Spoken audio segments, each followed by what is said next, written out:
पुल के नीचे रहने वाली बहू का करोड़ों में खेलने वाला ससुराल। सुबह के 10 बजे शहर के सबसे बड़े ब्रिज के नीचे बहुत भीड़ है। उस भीड़ में कुछ खरीदने वाले शामिल हैं, कुछ बेचने वाले और बहुत सारे लोग मांगने वाले। उन्हीं मांगने वालों को सुरजीत जी 500 के नोट दे रहे हैं। तभी वो देखते हैं कि प्रिया पुराना सलवार सूट पहने, माथे का पसीना पोंछती हुई पुल के नीचे एक बोरी बिछाए बैठी नींबू बेच रही है।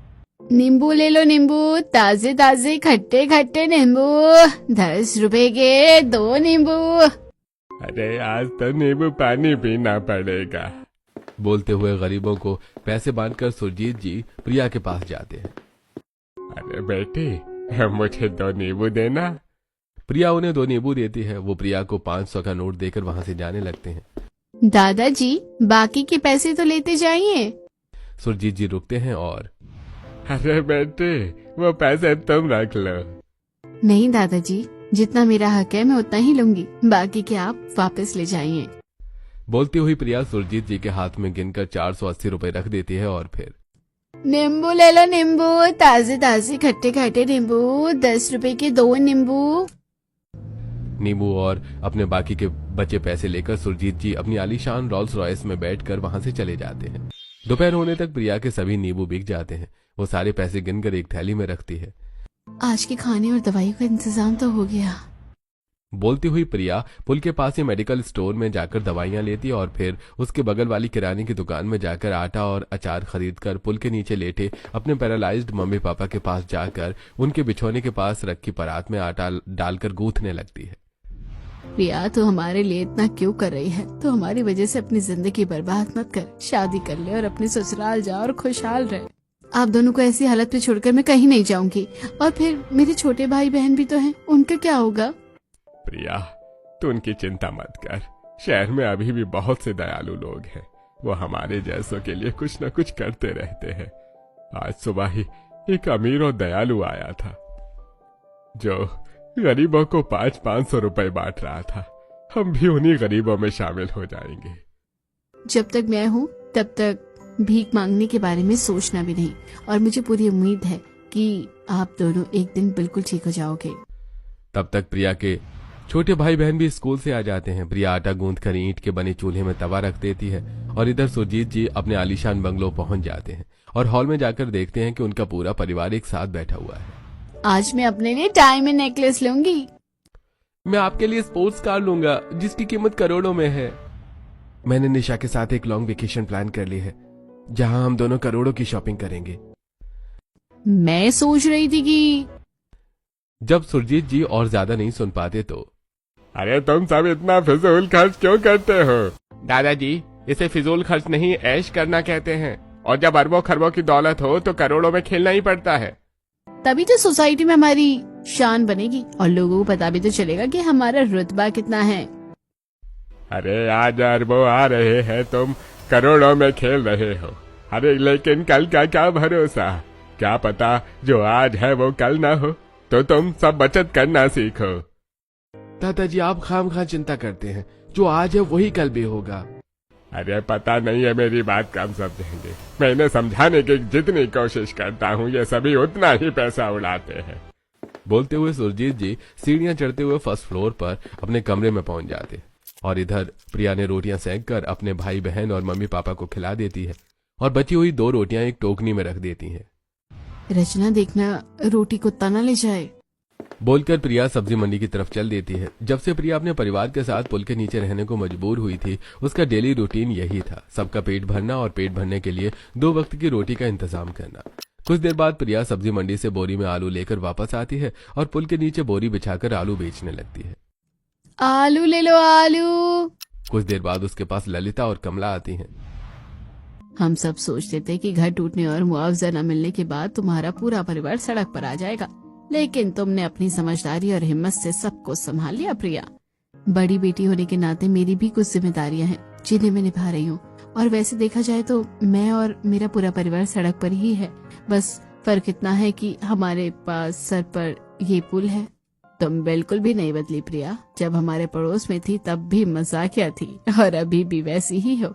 आंटी जी, समय बदल जाए लेकिन इंसान को नहीं बदलना चाहिए। हाँ प्रिया, तुम बिल्कुल भी ना बदलना। बातें तो होती रहेंगी।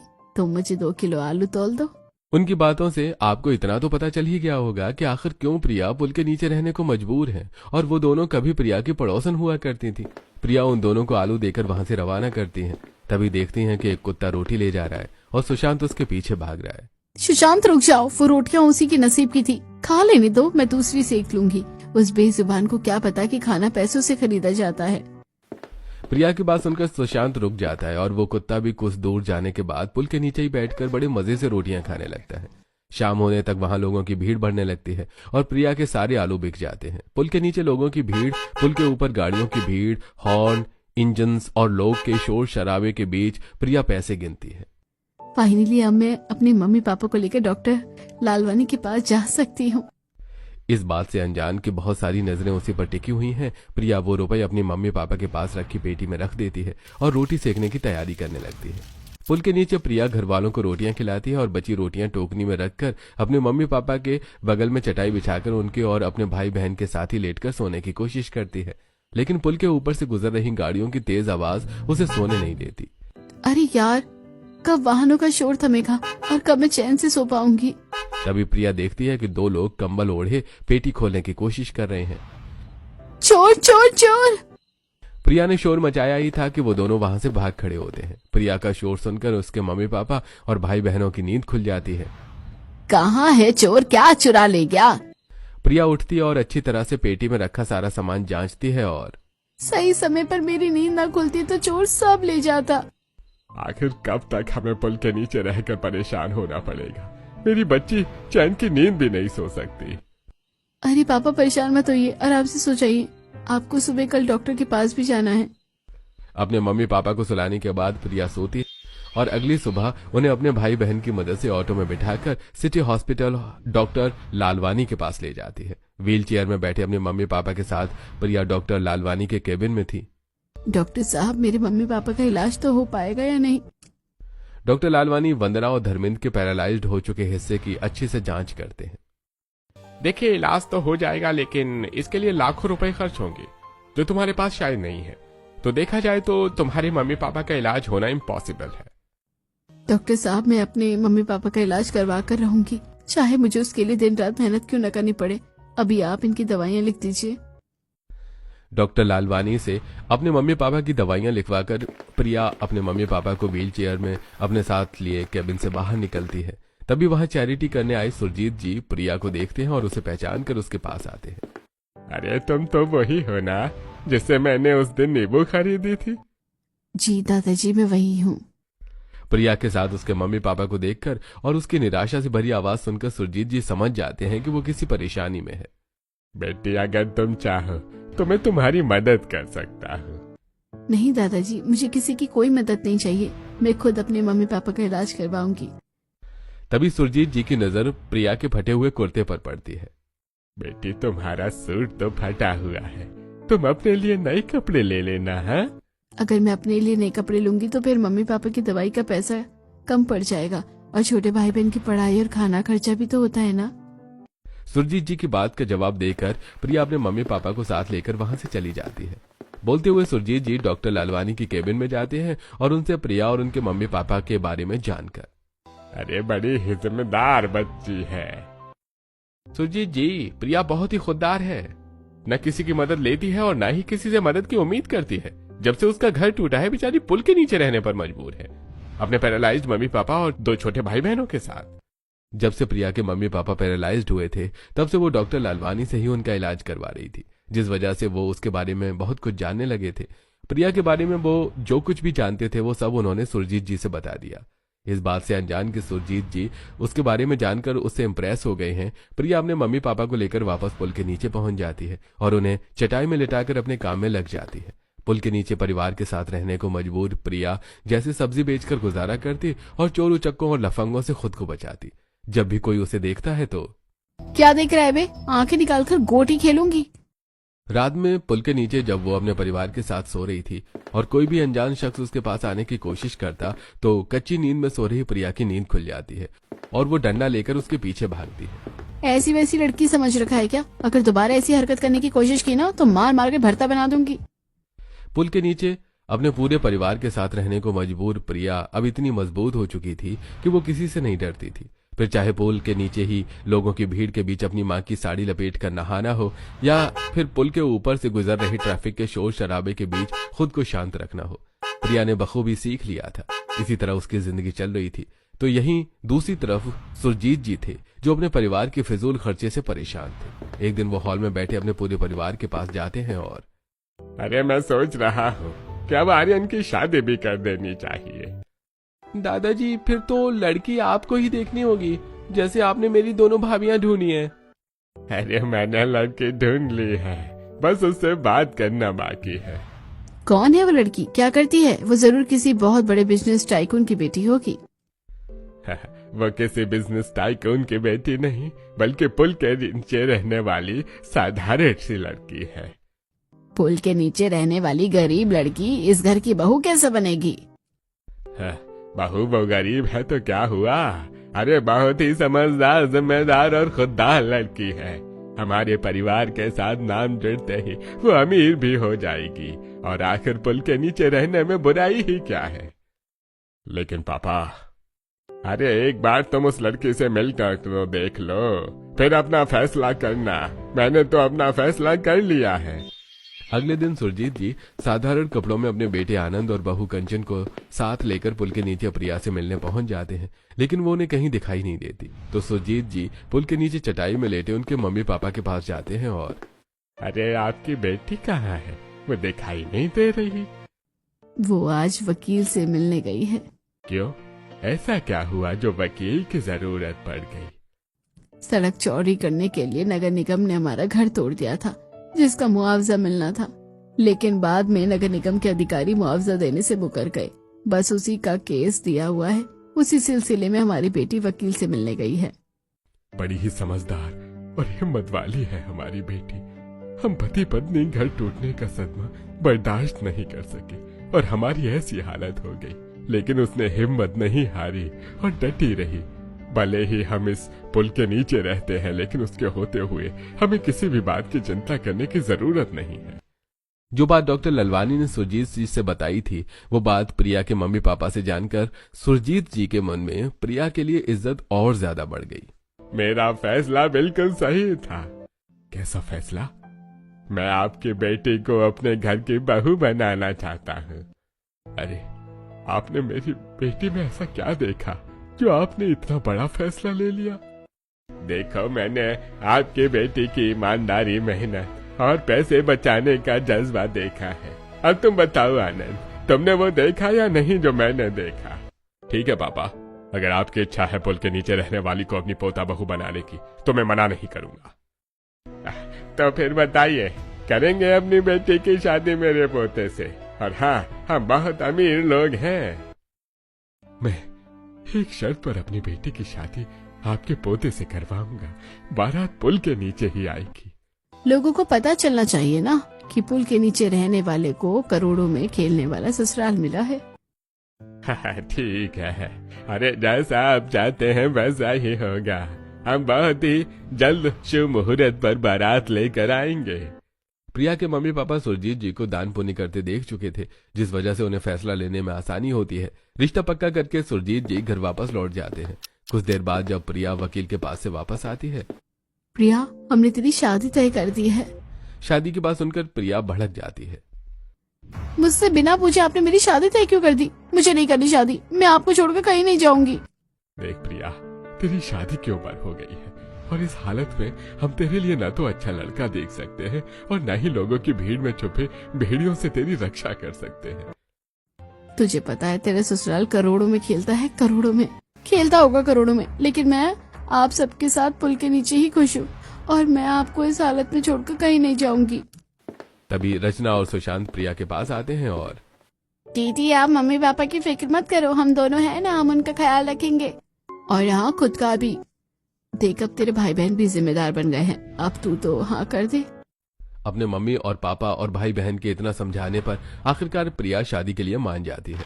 और कुछ दिनों बाद सुरजीत जी अपने पूरे परिवार, रिश्तेदारों और पड़ोसियों के साथ अपने पोते की बारात लेकर पुल के नीचे पहुंच जाते हैं। सुरजीत जी का पूरा परिवार नोट उड़ाने वाली मशीन से 500 के नोट उड़ा रहा था। नोट लूटने वालों की भीड़ बारातियों से ज्यादा थी।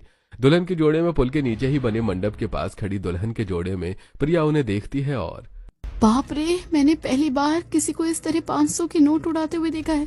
क्या सच में मेरा ससुराल इतना अमीर है? कुछ देर बाद हीरो से जरा शेरवानी पहने आर्यन घोड़ी से नीचे उतरकर प्रिया के पास आता है और पंडित जी के कहने पर दोनों एक दूसरे को सोने के फूलों की बनी वरमाला पहनाते हैं, जो कि सुरजीत जी लाए थे। ऐसे ही दोनों एक दूसरे को वरमाला पहनाते हैं, वैसे ही पेपर कन्फेटी मशीन से 500 के नोट उड़ने लगते हैं और पूरे पुल के ऊपर नोटों की चादर बिछ जाती है। सच में मेरा ससुराल करोड़ों में खेलता है। वरमाला होने के बाद उसी मंडप में प्रिया और आर्यन 7 फेरे लेकर एक दूसरे से 7 जन्मों तक के साथ बंध जाते। रोल्स रॉयस कार में पुल के नीचे से विदा होकर प्रिया करोड़ों में खेलने वाले ससुराल में पहुंच जाती है। आलीशान बंगलो देखकर उसकी आंखें खुली की खुली रह जाती हैं। तो ऐसा होता है करोड़ों में खेलने वाला बंगला इतना भी बुरा नहीं है। सोचती हुई प्रिया कार से नीचे उतरती है और आर्यन के साथ दहलीज पर रखा सोने का कलश गिराकर गृह प्रवेश करके हॉल में पहुंच जाती है, जहां पहले से ही सभी घर वाले महंगे और डिजाइनर कपड़े पहने उसी का इंतजार कर रहे थे। बहू, वैसे तुमने बारात में अपने ससुराल वालों को देख ही लिया होगा करोड़ों में खेलते हुए। बहू अभी आई नहीं कि तुम शुरू हो गई है? बहू को थोड़ा आराम तो करने दो, फिर उसे सब बता देना। ठीक है बहू, तुम अपने कमरे में जाकर आराम करो। आर्यन प्रिया को अपने कमरे में ले जाता है, जो कि इटालियन फ्लोरिंग और रॉयल डेकोर के साथ बेहद ही आलीशान और खूबसूरत लग रहा था। लेकिन प्रिया का ध्यान नीचे पलंग पर रखी सोने और नोटों की मालाओं पर था। ये क्या, इतने सारे नोट और सोने के फूलों की बनी मालाएं? शादी की रस्म में मेरे जो रिश्तेदार आए थे ना, उन्होंने मुझे पहनाए थे। बाप रे, इतना पैसा!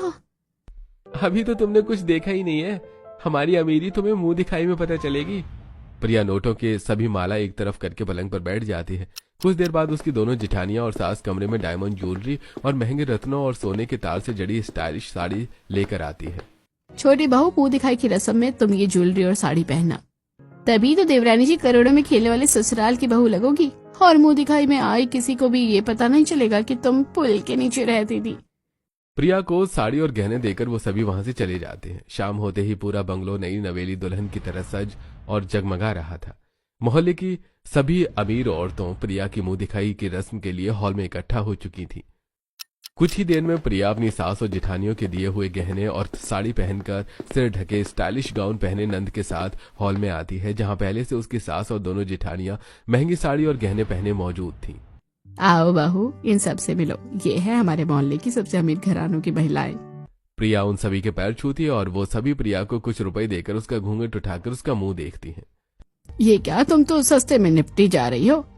तुझे पता है ना कि हाँ, हमें पता है कि तुम्हारी बहू करोड़ों में खेलने वाले ससुराल में है, लेकिन कभी कभी दिए गए तोहफों की कीमत नहीं बल्कि देने वालों की भावनाएं देखी जाती है।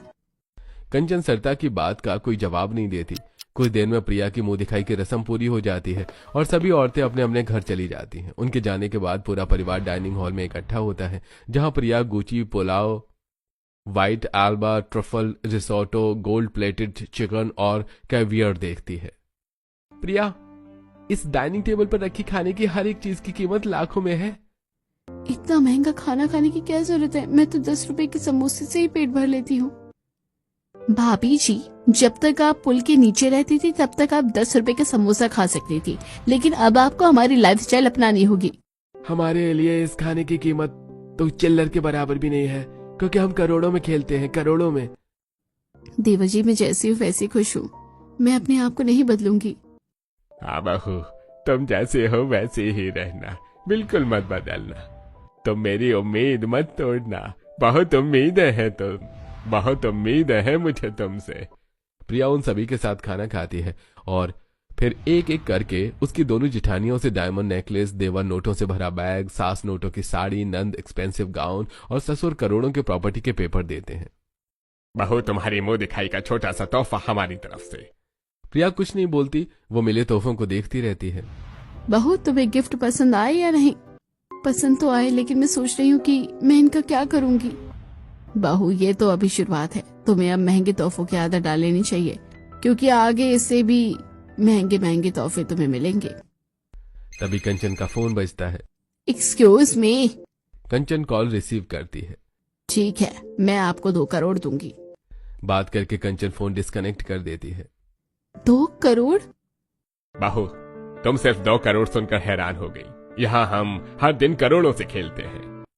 हाँ बहू, ऐसा ही होता है यहाँ। खाना खाकर वो सभी अपने कमरे में चले जाते हैं। अगले कुछ दिनों तक प्रिया देखती है कि उसकी दोनों जिठानियां महंगे महंगे गहने खरीद रही हैं, नंद ब्रांडेड कपड़े, और उसके दोनों जेठ, देवर और पति हेयर कट करवाने फॉरेन कंट्रीज जा रहे हैं, और उसके सास ससुर चैरिटी के लिए हमेशा तैयार रहते हैं। अपने ससुराल वालों को इस तरह फिजूल खर्च करता देखकर एक दिन बालकनी में खड़ी प्रिया, जब ये सब इतना खर्चा कर रहे हैं तो मैं भी ऐसा क्यों नहीं कर सकती?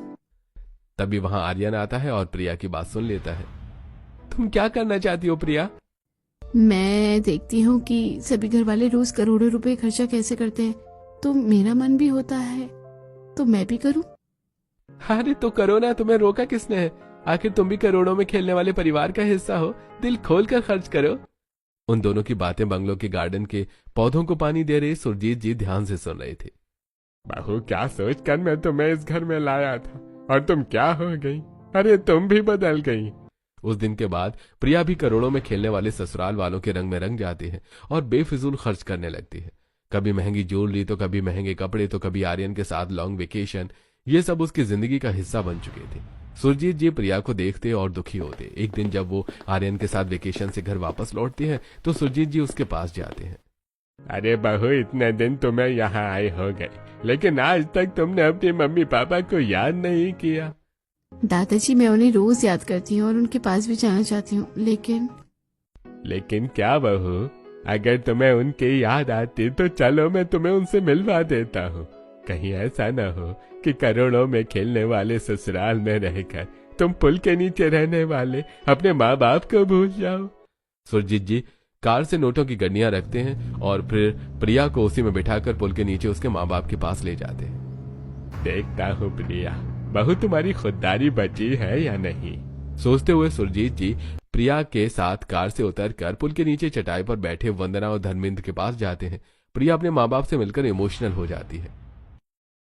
मम्मी पापा, आप दोनों ठीक तो हो ना? और रचना और सुशांत अच्छे से पढ़ाई कर रहे हैं ना? हाँ, हम दोनों ठीक हैं, और तेरे भाई बहन अपनी जिम्मेदारी अच्छे से समझ रहे हैं। प्रिया, तुझे पता है, कुछ दिनों पहले डॉक्टर लालवानी जी यहाँ आए थे। उन्होंने बताया कि विदेश में हमारा इलाज हो सकता है, लेकिन उसमें बहुत पैसे लगेंगे। आप चिंता मत करिए, मैं आपका इलाज जरूर करवाऊंगी। प्रिया अपने मम्मी पापा से मिलकर वापस कार में बैठ जाती है। उसके बैठने के बाद सुरजीत जी भी ड्राइवर सीट पर बैठ जाते हैं। बहू, तुम अभी भी पूरी तरह ससुराल के रंग में नहीं ढली, अभी भी तुम्हारी खुददारी बाकी है। मैंने सोचा था कि ये रुपए तुम अपने घर वालों को देगी, लेकिन तुमने रुपयों की तरफ देखा भी नहीं। सुरजीत जी ये सब सोच ही रहे थे कि तभी कार के पास एक नौजवान हट्टा कट्टा भिखारी आता है और प्रिया उसे 500 के नोटों की 2 गड्डियां दे देती है। अरे बहू, तुम भिखारी को इतने ज्यादा पैसे क्यों दे रही हो? दादाजी, हमारे पास इतने पैसे हैं, थोड़ा बहुत दान दे देंगे तो कम थोड़ी ना हो जाएंगे, और वैसे भी समुद्र में 2-4 बाल्टी पानी निकाल लेने से समुद्र की गहराई कम नहीं होती। बहू, वो हट्टा कट्टा है, मुझे उसमें कोई कमजोरी नहीं दिखाई देती। वो मेहनत करके भी रुपए कमा सकता है, मतलब भीख मांगना उसकी मजबूरी नहीं बल्कि उसका पेशा है, और तुमने बेवजह उसे लाखों रुपए देकर उसका मनोबल बढ़ाया है। दादाजी, आज आप कैसी बातें कर रहे हो? मुझे दान करने से रोक रहे हो? बहू, मैं तुम्हें दान करने से नहीं रोक रहा हूँ, लेकिन बेवजह का दान करने से रोक रहा हूँ। तुम दान वहाँ करो जहाँ जरूरत है। दादाजी, आप पर ना उम्र का असर होने लगा है। अभी बहू को कुछ भी समझाना ठीक नहीं होगा, कहीं वो गलत न समझ ले। सही समय आने पर उसे समझाऊंगा। सुरजीत जी कार स्टार्ट करके वहां से चल देते हैं और फिर कुछ दिन बीत जाने के बाद एक शाम सुरजीत जी गार्डन में रखे झूलों में बैठे बैलेंस शीट को देख रहे थे और उनके माथे पर चिंता की लकीरें साफ साफ दिखाई दे रही थी। तभी वहां प्रिया आती है। दादाजी, आप बहुत परेशान दिखाई दे रहे हैं। अरे क्या ही बताऊं बहू, पिछले कुछ दिनों से हमारे सभी बिजनेस घाटे में जा रहे हैं और घर वाले हैं कि फिजूल खर्ची बंद ही नहीं कर रहे। सोचा था कि तुम इस घर की बहू बनोगी तो अपनी समझदारी से सबका दिल सबको बदल दोगी, लेकिन तुम खुद करोड़ों की चमक देखकर बदल गई। सुरजीत जी की बात सुनकर प्रिया को अपनी गलती का एहसास हो जाता है। दादाजी, मुझसे गलती हो गई, मुझे माफ कर दीजिए। मैं पैसों की चकाचौंध में अंधी हो गई थी, लेकिन अब से ध्यान रखूंगी कि मैं पैसे वहीं खर्च करूंगी जहाँ खर्च न जरूरी हो। अरे तुम तो समझ गई, लेकिन अब मैं बाकी के घर वालों को कैसे समझाऊं? सुरजीत जी सोच ही रहे थे कि तभी उनका बाकी का परिवार अपनी अपनी कार से आते हैं और कार से उतरकर हॉल में आकर बैठ जाते हैं। सुरजीत जी भी उनके पीछे पीछे जाते हैं। आज मैंने पूरे 20 लाख रुपया खर्चा किया और पिछले महीने 10 करोड़ रुपए खर्चा किए थे। मैंने इस महीने अपने लिए एक लग्जरी स्पोर्ट्स कार खरीदी है। ये तो कुछ भी नहीं, मैं दुबई की पाम आइलैंड में प्रॉपर्टी खरीद रही हूँ। मेरा तो मेकअप का खर्चा ही लाखों का होता है। अरे तुम सब इस तरह करोड़ों से मत खेलो, पैसों की कदर करो। मैंने तुम्हें पहले भी समझाया था, अभी भी समझा रहा हूँ। समय एक जैसा नहीं रहता, किसी दिन मुसीबत आ गई तो क्या करोगे? अरे कैसी मुसीबत? पापा जी, हमारे इतने बिजनेस चलते हैं, हर दिन करोड़ों रुपए आते हैं, और अगर एक आध बिजनेस बंद भी हो गया तो हमें क्या फर्क पड़ने वाला है? दादाजी, हमें आपकी रोज रोज की टोका टोकी बिल्कुल भी पसंद नहीं है। दादाजी, आप अपनी जिंदगी जी चुके अपने हिसाब से, अब हमें हमारी जिंदगी जीने दीजिए हमारे हिसाब से। अरे ठीक है, जियो जैसे जीना है जियो, अब मैं नहीं कुछ बोलूंगा। बड़बड़ाते हुए सुरजीत जी अपने कमरे में चले जाते हैं और कुछ दिन बाद वही होता है जिस बात का सुरजीत जी को डर था। उनके सभी बिजनेस लगातार लॉस में जाने लगते हैं, शेयर डाउन हो जाते हैं, जिस वजह से उनके पूरे परिवार को फाइनेंशियल क्राइसिस से गुजरना पड़ता है, जिस वजह से करोड़ों में खेलना तो दूर की बात, वो अपने लिए नए कपड़े, जूते, यहाँ तक कि मेकअप किट भी नहीं ले पाते और फिर हॉल में इकट्ठा होकर इस बात की शिकायत करते हैं। अब तक हम करोड़ों में खेलते थे, लेकिन अब क्या दिन आ गए हैं। दिन में 4 बार कपड़े बदलने वाले में भी पिछले 2 दिनों से एक ही कपड़े पहनी हुई हूँ। कितने दिन हो गए मेकअप करवाए हुए, मेरी स्किन कितनी डल हो गई है। मेरे पास लिपस्टिक ही नहीं है और मेरे बाल भी खराब हो गए हैं। मेरे पास जूते ही नहीं है। सुरजीत जी उनके पास खड़े उन सबकी बातें सुन रहे थे। तभी वहां फोन पर बात करती हुई प्रिया आती है और फोन डिस्कनेक्ट करके। दादाजी, डॉक्टर लालवानी का फोन था। उन्होंने कहा था कि मम्मी पापा को जल्द से जल्द इलाज के लिए अमेरिका ले जाना होगा, तो मैं क्या करूं? बहू, तुम तो जानते हो ना कि अभी हमारी हालत कैसी है। अगर तुम्हारे पास सेविंग्स हो तो तुम उन्हें अमेरिका ले जा सकते हो। ठीक है दादाजी, मैं मम्मी पापा को अमेरिका लेकर जाती हूँ। बोलती हुई प्रिया वहां से निकल जाती है। किसी समय करोड़ों में खेलने वाले हम आज पाई पाई के मोहताज हैं, तो फिर पुल के नीचे रहने वाली के पास लाखों रुपए कहाँ से आए? बहू, उसके पास पैसे आए नहीं हैं, बल्कि जिस समय तुम सब करोड़ से खेल रहे थे उस समय वो बचत कर रही थी। अरे वही पैसे आज उसके काम आ रहे हैं। मैंने तुम सबको इतना समझाया कि फिजूल खर्ची मत करो, लेकिन किसी ने मेरी बात नहीं सुनी। आज मेरी कही बातें तुम समय समझा रहा हूँ। अगर तुमने बचत की होती तो वही पैसे आज तुम सबके काम आते। हाँ पापा जी, आप सही कह रहे हैं, लेकिन अब क्या फायदा? अब पछताए क्या होता है जब चिड़िया चुग गई खेत। प्रिया अपने मम्मी पापा को लेकर अमेरिका निकल जाती है और 1 महीने बाद उनका इलाज करवाकर उन्हें और अपने भाइयों को साथ लेकर ससुराल में पहुंचती है। उसके मम्मी पापा अपने दोनों पैरों पर खड़े थे, इस बात की उसे बेहद खुशी थी। लेकिन घर पहुंचते ही जब प्रिया वहां अपने ससुराल वालों के साथ लोन ऑफिसर्स विनीत और जतन को देखती है तो उसके होश उड़ जाते हैं। ये दोनों कौन है और यहाँ क्या कर रहे हैं? बहू, ये दोनों लोन ऑफिसर्स जतन और विनीत है। हम अपना घर बैंक में गिरवी रखकर लोन ले रहे हैं। मम्मी जी, आप गिरवी क्यों रख रहे हो? क्या करें बहू, हमारे सभी बिजनेस लॉस में जा रहे हैं, कहीं से कोई इनकम नहीं है और खर्चे तो हैं ही, कपड़ों का खर्च, खाने का खर्च। अब तो भूखे रहने के दिन आ गए, इसलिए मजबूरी में हमें ये घर गिरवी रखना पड़ रहा है। पहले तो आप इन लोन ऑफिसर्स को यहाँ से विदा करो, उसके बाद मैं आपको बताती हूँ। प्रिया की बात सुनकर विनीत और जतन वहां से चले जाते हैं।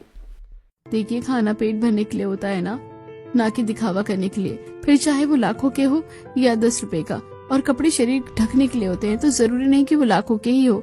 और जब वक्त बदलता है ना, तो खुद को वक्त के हिसाब से ढाल लेना चाहिए, ना कि वक्त से लड़ना चाहिए। प्रिया, हम हमेशा करोड़ों से खेलते आए हैं और अब हमारे पास 1 रुपया भी नहीं है, तो हमें समझ में नहीं आ रहा है कि हम क्या करें। सबसे पहले तो आप सब घर गिरवी रखने का ख्याल अपने दिमाग से निकाल दो। और मम्मी पापा का इलाज करवाने के बाद भी मेरे पास कुछ पैसे बचे हुए हैं, जिनसे हम कुछ दिनों तक गुजारा कर सकते हैं। बाहू, लेकिन फिर भी समय नहीं बदला तो फिर मुझे अपना पुराना तरीका अपनाना होगा। कैसा पुराना तरीका प्रिया? इस हाथ खरीदो और उस हाथ बेचो। अरे ठीक है बहू, तुम्हें जो सही लगे वो करो, हम सब तुम्हारे साथ हैं। हाँ, लेकिन उससे पहले आप सभी मेरे मम्मी पापा से तो मिलो। ये अब पूरी तरह से ठीक हो गए हैं। अपने मम्मी पापा और भाई बहन को बंगलों में छोड़कर प्रिया सभी ससुराल वालों को पुल के नीचे ले जाती है और बचे पैसों से सब्जी खरीद लाती है और वो सभी सब्जी बेचना शुरू कर देते हैं। काश हमने दादाजी की बात मान ली होती तो करोड़ों में खेलने वाले आज हम पुल के नीचे सब्जी बेचने पर मजबूर ना होते। जो बात अभी हमें समझ आ रही है वही बात हमें पहले समझ में आ जाती तो आज हमें ये दिन देखने को नहीं मिलता। करोड़ों के खेलने वाला परिवार आज पुल के नीचे सब्जियां बेच रहा है। काश हमने पहले बचत की होती तो आज हमें ये काम नहीं करना पड़ता। अरे जो बात मैं तुम्हें समझाना चाहता था और तुम समझ नहीं रहे थे, वही बात तुम्हें वक्त ने समझा दी है। अरे वो कहावत सुनी है ना, जहाँ जागो वहाँ सवेरा। तो बस तुम सब यही समझ लो कि आज तुम सबकी जिंदगी का नया सवेरा है। पूरा परिवार एक साथ कुछ दिनों तक गुजारा करता है और फिर धीरे धीरे उनके सभी बिजनेस एक बार फिर से प्रॉफिटेबल हो जाते हैं और शेयर भी न्यू हाई बनाते हैं और एक बार फिर उनकी आमदनी करोड़ों में हो जाती है। इस बात का जश्न वो सभी हॉल में बैठे चाय पीकर मनाते हैं। एक बार फिर से करोड़ों में खेलने के दिन आ गए। अरे इसका मतलब करोड़ों में खेलने वाले तुम सभी ने पुल के नीचे पहुंचकर भी कुछ नहीं सीखा। सीखा है ना दादाजी, अच्छे वक्त में अपने शौक पूरे करने चाहिए और बुरे वक्त के लिए तैयार रहना चाहिए। तो हम सब करोड़ों में तो खेलेंगे लेकिन इस बात के लिए तैयार भी रहेंगे कि हमें कभी भी पुल के नीचे रहना ना पड़े। आप सभी ने मुझे डरा दिया था क्योंकि पुल के नीचे रहना बिल्कुल आरामदायक नहीं है। इंजन की घरघराहट, हॉर्न का शोर, लोगों की बातें, चोर उच्चक्कों का डर दिमाग की बत्ती गुल कर देता है।